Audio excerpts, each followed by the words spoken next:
the mark and the impact of this program was not the buildings. It was about the people that were built, the congregations that were built, and ultimately how through this program, a generation of leaders was crafted to serve the church today and for the future. My name is James Perry, and I am one of the authors of Brick by Brick. And I functioned principally as the historian and writer for this project where we tried to document the history of Latter-day Saint meeting places from the beginning of the church here in the United Kingdom all the way through till 1965.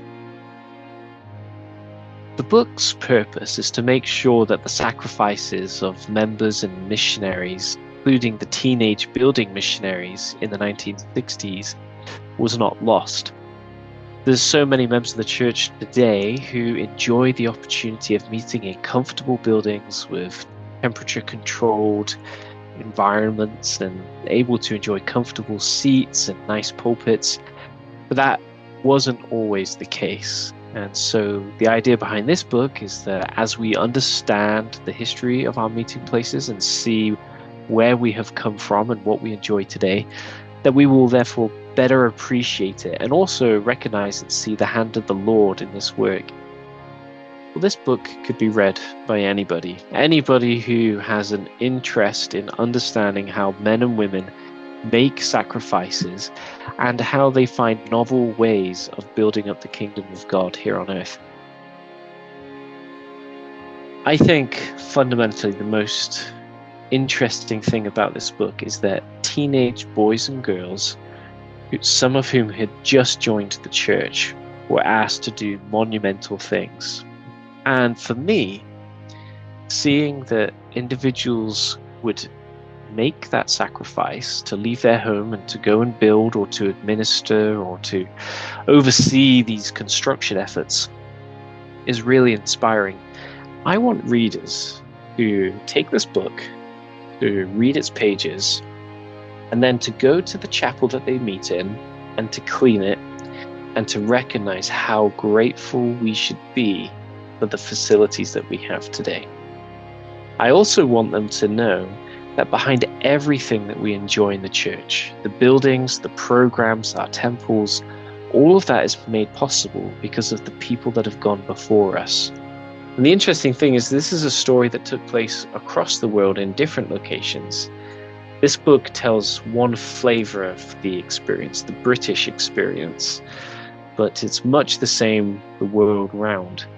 But as you read the stories and as you read about the different characters in the book, you'll quickly see that God works with all kinds of people to do all kinds of things in all kinds of ways.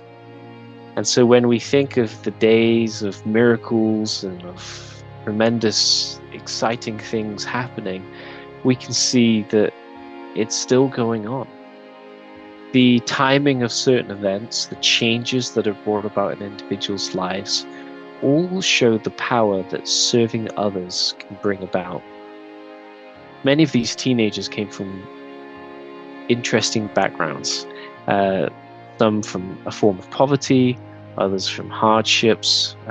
It's a very wide-ranging spectrum. And it goes to show that sometimes strengthening our testimony and seeking a deeper conversion can come not just in solitude, but by working with and serving around and learning from others. And so this is a beautiful message that I think comes out that we can better come to know Christ and understand who he is as we associate with others. We met in tents, we met in homes, we met in halls, we met in chapels.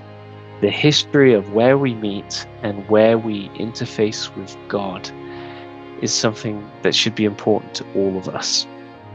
And in this book, you will see the hand of the Lord guide his saints here in the British Isles from humble circumstances all the way through to the wonderful and modern facilities that they got to enjoy in the 1960s. It shows the hand of the Lord. It shows the way that individuals respond to the call to serve.